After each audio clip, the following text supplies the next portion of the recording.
குறிஞ்சி நாடா திருவாளா சிவசக்தி மைந்தா ஒரு நாள் மரவதர் உண்மை என்பில் ஒளிவீசி களியாட்டமாடும் தோழா பெருவாழ்வு தந்தருளும் மீசா நெய்சா வள்ளியனை கண்பாராய் தனகை வாசா கற்றவரிடத்திலும் இனி மகளாய் பெற்றவரிடத்திலும் நான் பேரும் புகழும் எடுப்பதற்கு காரணமாயிருந்த அந்த பாலமுருகனை பணிந்துவிட்டு பின்பு நான் பணியை தொடரலாமே.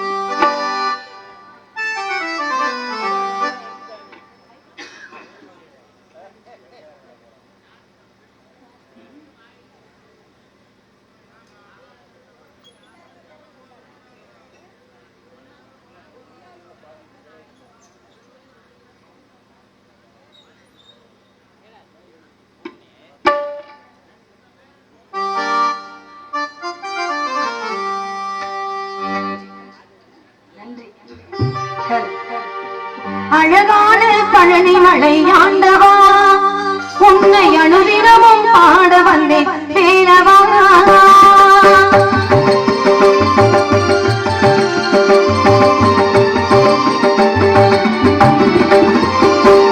அழகான பழனி மலை ஆண்டவா உன்னை அனுதினமும் பாட வந்தேன் வேலவா. பதிமகிழ் நாதன் மாவடி வேலனே பதிமகிழ் நாதன் மாவடி வேலனே வரவேண்டும் மகிழ் மீது முருகையனே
காவிய கதாநாயகி அந்த கந்தனின் தாயவளை தூயவளை இச்சேயவள் பாடி பதம் பெறுவது எப்படி தெரியுமா?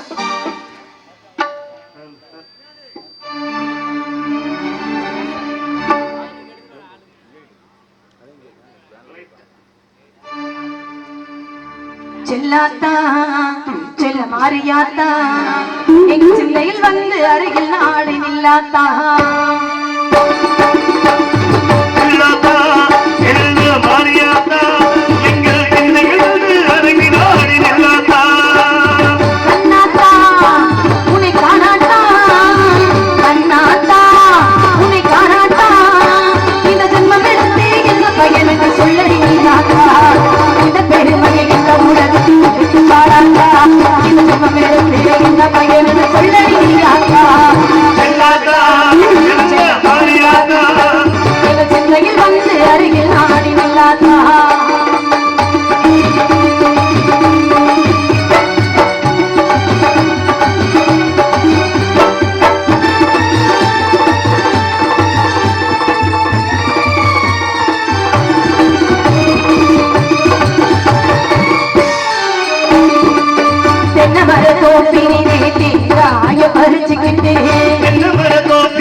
தேடி வந்த முன்னனகே செல்லாத்தா நாங்கள் தேடி வந்த முன்னனகே செல்லாத்தா நீ இளநீர எடுத்துக்கிட்டு எங்க முறை கேட்டுக்கிட்டு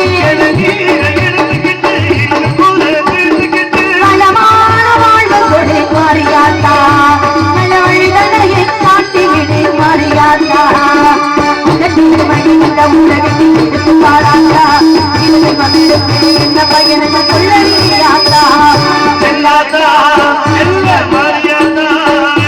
சிந்தையில் வந்து அருகில் நாடி நில்லாத்தா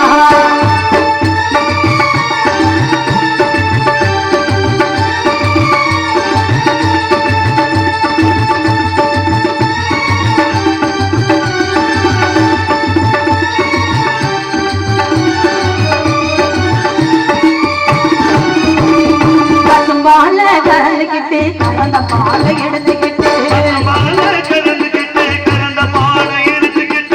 குட்டினிலே ஊற்ற வந்தோம் மாறியாத்தா நாங்கள் பட்டியுடன் ஊற்ற வந்தோம் மாறியாத்தா நீ பாம்பாக மாறி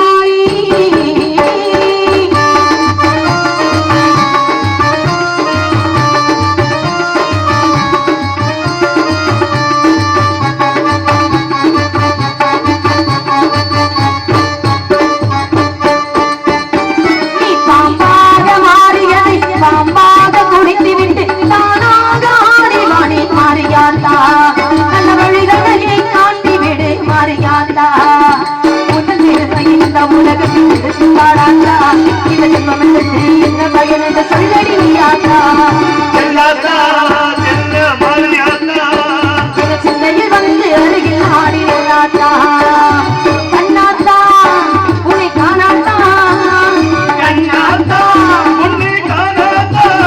இந்த ஜென்மம் எடுத்து இந்த பையன் என்று சொல்லி நில்லாத்தா ஆதிசக்தி மாதா கருமாரி மாதா எங்கள் ஆதிசக்தி மாதா கருமாரி மாதா கருமாரி மாதா கருமாரி மாதா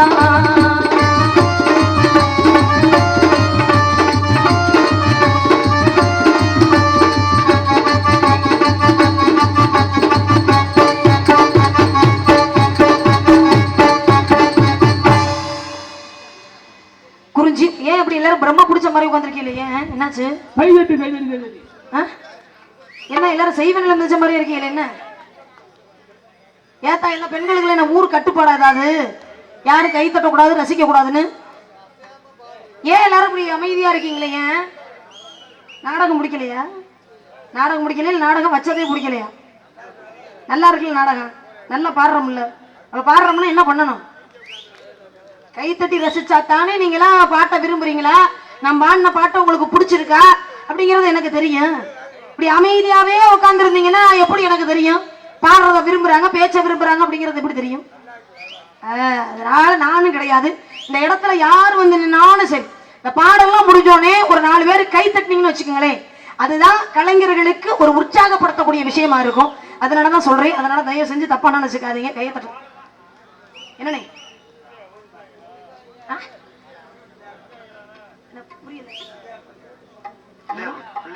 பிள்ளையார் பாட்டா? அது நாரதர் வந்தோடனே பாடுவாருன்னே, கோச்சுக்காதீங்க. அமைதியை மட்டும் உட்காருங்க. நல்லா பாடல் நல்லா தான் கை தட்டுங்க. என்னன்னே? ஆமா. குறிஞ்சி, முல்லை, மருதம், நெய்தல், பாலை என்ற 5 வகையான நிலங்களிலே எழுதநிலம் குறிஞ்சி நிலம். இந்த குறிஞ்சி நிலத்தை ஆண்டு வந்து கொண்டிருக்கிற நம்பி தலைமன்னுடைய தந்தை தாயின் பிறநங்கை மோகினி. எனது தந்தைக்கு 7 ஆண் குழந்தைகள் இருந்த போதிலும் ஒரு பெண் குழந்தை இல்லைன்னு சின்னதா மனசுக்குள்ள ஒரு ஏக்கம். எங்க அப்பாவுக்கு கிடையாது, பொதுவா எல்லார் வீட்லயுமே இருக்கக்கூடிய ஒரு ஏக்கம் தான். ஏன்னா ஒரு வீட்டுல வரிசையா பொம்பளை பிள்ளையாவே பிறந்துகிட்டே இருந்தான். அந்த வீட்டுல ஒரு ஏக்கம், ஒரு எதிர்பார்ப்பு இருக்கும். ஒரு ஆம்பளை பிள்ளை நல்லா இருக்குமே அப்படின்னு தோணும். அதுவே ஆம்பளை பிள்ளையாவே பிறந்துகிட்டு இருந்தா ஒரு பொம்பளை பிள்ளை நல்லா இருக்கும் அப்படின்னு தோணும். ஏன்னா இது உலக இயல்பான விஷயம். அது மாதிரி பிறந்தது 7 ஆண் குழந்தைகளா பிறந்த காரணத்தினால ஒரு பெண் குழந்தைகளின் ஏற்கப்பட்ட எங்க அப்பா முருகப்பெருமானை வணங்க முருகப்பெருமானுடைய அருளால வள்ளிக்கொடைகளுக்கு இடையில் கடந்து எடுத்து வளர்த்து இதனால் வரைக்கும் எந்த குறையும் இல்லாம எங்க அப்பா என்னை வளர்த்துக்கிட்டு வராரு. எந்த குறையும் இல்லாம வளர்த்த எங்க அப்பாவுக்கு நான் ஏதாவது ஒரு குறைய வைக்கலாமானே? வைக்க கூடாது. அதனாலதான் இன்னைக்கு மிகப்பெரிய பொறுப்பு அப்பா என்கிட்ட ஒப்படைச்சிருக்காரு. காவலுக்கு போகணும் அப்படிங்கிற பொறுப்பு. நான் மட்டும்தான் காவலுக்கு போறேன், என்னோட சேர்ந்து வேற யாரும் வர்றாங்களா அப்படிங்கறதெல்லாம் தெரியல. அந்த ஆட்களை சந்திச்சா தான் யார் யாரையும் கூட வராங்க வரல அப்படிங்கிற விஷயத்தை நான் தெரிஞ்சுக்க முடியும். அதுக்கு முன்னாடி காவலுக்கு போகணும். காவலுக்கு எல்லாம் போறதுக்கு முன்னாடி தெய்வத்தை வணங்கிட்டு போகணும். ஏன்னா தெய்வத்துடைய வழிபாடு இல்லாம எந்த ஒரு காரியமுமே நடக்காது. ஏன்னா ஒரு தெய்வத்துக்கே ஒரு காரியத்தை ஆரம்பிக்கிறதுக்கு முன்னாடி தெய்வத்துடைய வழிபாடு ரொம்ப முக்கியம். பிரம்மா என்ன பண்றாரு? முதல்ல படைப்பு தொழில தொடங்கிட்டார். படைப்பு தொழில தொடங்கி இந்த மாதிரி உயிரினங்கள் எல்லாத்தையும் படைக்கிறார். இந்த உயிரினங்கள் எல்லாம் என்னாச்சு தெரியுமா? பேயா மாறி அவரையே துரத்த ஆரம்பிச்சிருச்சு. என்னடா அது நம்ம படைத்த உயிரினங்களே இப்படி பேயா மாறி நம்மளையே துரத்த ஆரம்பிச்சிருச்சு, என்ன காரணமா இருக்கும் அப்படின்னு தனக்கு படைப்பு தொழில் கொடுத்த சிவபெருமானிடமே போய் கேட்கிறார். ஐயா, படைத்த உயிரினங்களால பேயா மாறி என்னையவே துரத்ததே என்ன காரணம் அப்படின்னு கேட்கிறார். நான் உங்ககிட்ட கேக்குறேன், இப்ப நம்ம முதல்ல ஒரு விஷயத்தை ஆரம்பிக்க போறோம். ஒரு நல்ல காரியத்தை நம்ம தொடங்க போறோம் அப்படின்னா முதல்ல நம்ம யார வணங்கிட்டு நம்ம ஒரு நல்ல காரியத்தை தொடங்குவோம். மதுரை நல்ல வேலைக்கு அப்படி எல்லாம் கிடையாது. மதுரை வீரன்ங்கிறது ஒரு தெய்வம் தான். ஆனா அந்த தெய்வத்தை வணங்குறதுக்கு முன்னாடி ஒரு தெய்வத்தை வணங்குவோம் இல்லையா? அதான் யாருன்னு கேட்டேன். அதான் விநாயகப் பெருமான் ஆதி முதற் கடவுள் இல்லையா? ஏன்னா அது நம்ம மனிதர்களுக்கு மட்டும் கிடையாது, தெய்வத்துக்குமே அவர்தான் ஆதி முதற் கடவுள் விநாயகப் பெருமான். அப்ப பிரம்மா என்ன பண்றாரு? விநாயகப் பெருமானை வணங்காமலே படைப்பு தொழில தொடங்கிட்டார். அதனாலதான் படைத்த உயிரினங்கள் எல்லாமே பேயா மாறி அவரையே துரத்தக்கூடிய நிலை வந்தது. அதுக்கப்புறம் விநாயகப் பெருமானை வணங்கிட்டு படைப்பு தொழிலை தொடங்கினாரா பிரம்மா. பாரு, இப்ப புரியுதா ஏன் ஒரு தெய்வத்துக்கே இன்னொரு தெய்வத்துடைய வழிபாடு, ஒரு தெய்வத்துக்கே இன்னொரு தெய்வத்துடைய வழிபாடு ரொம்ப முக்கியம் அப்படின்னா? சாதாரண மாநில பிறவிகளா பிறந்த நம்மளா இந்த தெய்வத்துடைய துணை இல்லாமல் இருக்க முடியுமா? இருக்கவே முடியாது. இப்ப தெய்வத்தை நம்ம யாராவது நேர்ல பாத்துருக்கோமா? பார்த்தது இல்ல. யாருமே தெய்வத்தை நேர்ல பார்க்க முடியாது. ஆனா மனிதர் உருவத்துல வேணா தெய்வத்தை பார்க்கலாமா? நம்ம ஒரு ஆபத்தான சூழ்நிலையில இருக்கும் பொழுது ஒருத்தவங்க வந்து நம்மளை காப்பாத்திட்டாங்க அப்படின்னா நம்ம என்ன சொல்லுவோம்? தெய்வ மாதிரி வந்து இதை காப்பாத்தினீங்க அப்படின்னு நம்ம சொல்லுவோமா இல்லையா? அப்ப மனிதர் உருவத்தை தெய்வத்தை பார்க்கலாமா? ஆனா தெய்வத்தையே நேரடியா பார்க்க முடியுமா அப்படின்னா சித்தர்களால மட்டும்தான் இறைவனை நேரடியா பார்க்க முடியும் அப்படின்னு சித்தர்களுடைய வரலாறு சொல்லுது. அப்ப சித்தர்களால இறைவனை பார்க்க முடியுது, பக்தர்களாகிய நம்மளால இறைவனை பார்க்க முடியல. அப்ப சித்தர்களுக்கு பக்தர்களுக்கு என்ன வித்தியாசம்? உங்களை தானே கேக்குறேன். என்ன மட்டை மட்டை ஆடி என்ன கேக்குறீங்களா? உங்களை தானே கேக்குறேன். என்ன கேக்குறீங்களா? உங்களை தான் கேட்டேன். இது தெரியாம நான் நாடத்துக்கு வருவேனா? அதானே பார்த்து நான் கூட சரி உங்கள்கிட்ட கேட்கலன்னு நினைச்சிட்டு நீங்க அங்கிட்டு திரும்ப சரி கேட்கவும் கேள்வி கேட்கவும் சரி மக்களை பார்த்தா கேட்குறீங்களா அப்படின்னு நினைச்சிட்டு இருந்தேன். இல்ல கேட்கலாம், தப்பு கிடையாது. ஆனா கொஞ்சம் தள்ளி உட்கார்ந்துருக்கனால அவங்க சொல்றது சரியா காதுல விழுக மாட்டேங்குது. அதனால உங்ககிட்ட கேட்கறேன், நீங்க சொல்லலாம் அப்படின்னா அவங்கள்ட்ட வேணா கேட்போம். இது என்ன கேட்டீங்க? இல்ல சித்தர்களுக்கு பக்தர்களுக்கு என்ன வித்தியாசம்? சித்தர்களுக்கு பக்தர்களுக்கு என்ன வித்தியாசம்? சித்தர்களுக்கும் பக்தர்களுக்கு என்ன வித்தியாசம்? வித்தியாசம் இதானே. இது தெரியாம வருவேன். சித்தர்களுக்கு மைக்க தூக்கி அடிச்சு வச்சுக்க மாட்டேன் உடஞ்சிருக்கேன். சித்தர்களுக்கு பக்தர்களுக்கு என்ன வித்தியாசம்? என்னது என்னது திரும்ப கேட்டுக்கிட்டே இருக்கு. இப்ப சொல்றேன் பாருங்க. எப்பதான் வரும்? சித்தர்கள்னா சித்தர்கள், பக்தர்கள்னா பக்தர்கள். அவ்வளவு. எப்ப இந்த பதில சொன்னதான் இவ்வளவு நேரம் யோசிச்சியா நீ? அண்ணே சித்தர்கள் எல்லாரும் சித்தர்கள் தான், பக்தர்கள் எல்லாரும் பக்தர்கள் தான். அதுல எந்த மாற்றமும் கிடையாது. ரெண்டு பேருக்கு இருக்கிற வித்தியாசம் என்னன்னு கேட்டேன், புரியுதா இல்லையா? ஓ வித்தியாசமா? ஓச்சா சோனமுத்தா வித்தியாசம் தானே. ஆமா. கண்டு தெரிந்தவர்கள் சித்தர்கள், காண துடிப்பவர்கள் நம்மள போல பக்தர்கள். பரவாயில்ல, இது முதலே சொல்லிருக்கலாம் இந்த விஷயத்த. கைத்துட்டுங்க அத்தா, கைத்துட்டுங்க. அருமையான விஷயம். இறைவனை கண்டு தெளிந்தவர்கள் சித்தர்கள், இறைவனை காண துடிப்பவர்கள் பக்தர்கள். உங்களுக்கு ஷார்ட்டா சொல்ல வேணா, புரியுற மாதிரி சொல்லவா? கஞ்சா குடிப்பவர்கள் சித்தர்கள். எப்பா நீ நல்லா இருப்ப, நல்ல விஷயத்தை சொல்லிட்டு மறுபடியும் கீழே கொண்டு இறக்கிறாத. நல்லா இருப்ப. சரக்கடிக்கு போறவர்கள் பக்தர்கள். நான் கூட புரியுற மாதிரி சொல்லணும், வேற மாதிரி சொல்ல போறேன்னு பார்த்தா கஞ்சா குடிக்கிற. இறைவனை அனுதினமும் தேடி போற எல்லாரும் பக்தர்கள். இப்படி இருக்கிற இடத்துக்கே இறைவனையே வர வச்சுட்டா அவங்கதான் சித்தர்களா. இதுதான் சித்தர்களுக்கும் பக்தர்களுக்குள்ள வித்தியாசம். இவ இறைவனை நம்ம யாருமே நேர்ல பார்த்ததே இல்ல. அதனாலதான் அந்த இறைவனே இந்த பூலோகத்திற்கு இரண்டு இறைவனை நமக்காக அனுப்பி வைத்தார். அதுதான் நம்முடைய தாயும் தந்தையும், நடமாடக்கூடிய தெய்வங்கள். கண்ணுக்கு தெரியாத தெய்வங்கள்லாம் வணங்கிட்டு நம்ம காவலுக்கு போறதுக்கு பதிலாக கண்ணுக்கு தெரிந்த தெய்வம்னு நம்முடைய தாயும் தந்தை தான். அந்த தாயும் தந்தை வணங்கிட்டு அதுக்கப்புறமா காவலுக்கு போகலாம்னு நினைக்கிறேன்.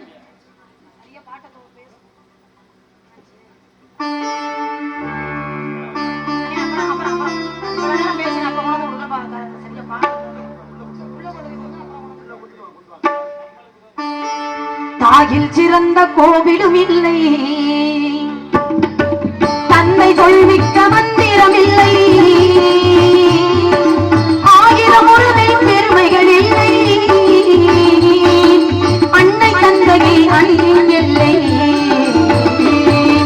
தாயில் சிறந்த கோவிலும் இல்லை, தன்னை சொல்மிக்க மந்திரம் இல்லை.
தாயும் தந்தை மனைவி.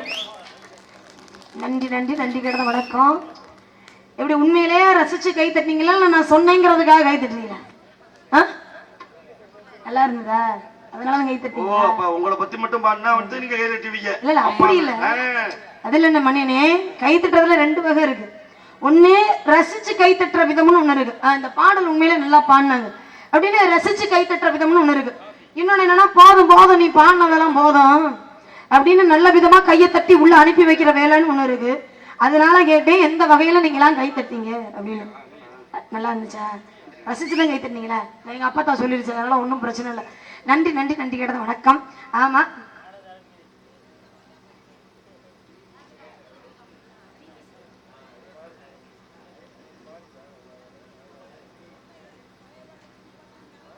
வி சேகரன் அவர்கள் ஐயனாரை பற்றி ஒரு பாடலை கேட்டு 101 அன்பளிப்பு. சிங்கம் பாடு சிங்கம், சும்மா சும்மா எந்திரிச்சிருக்க கூடாது. விநாயகர் பாட்டு தானே, நாரதர் வரும்போது நானே வந்து கூட எழுப்பி விடுறேன், பேசாம படுக்கணும். அன்பளிப்பு கொடுத்து அன்பளித்திற்கு என் சார்பாக நான் சார்ந்த கலைக்குழுவின் சார்பாக நன்றி நன்றி கடந்த வணக்கம். தாயில் சிறந்ததொரு கோவிலும் இல்லைன்னு பாடலுடைய முதல் வரியை பாத்தீங்களா, எவ்வளவு அழகா போட்டுக்காங்க பாருங்க. தாயில் சிறந்ததொரு கோவிலும் இல்லை அப்படின்னா, ஏன் தாயில் சிறந்ததொரு கோவிலும் இல்லைன்னாங்க? தாயை பத்தி நிறைய எங்க அண்ணன் வந்து சொல்லிருச்சு. திரும்ப நம்மளும் சொன்னாலும் கொஞ்சம் என்ன வர்ற எல்லாரும் அதே மாதிரி ஒரே மாதிரி சொல்றாங்களே அப்படிங்கிற மாதிரி ஆயிரும்.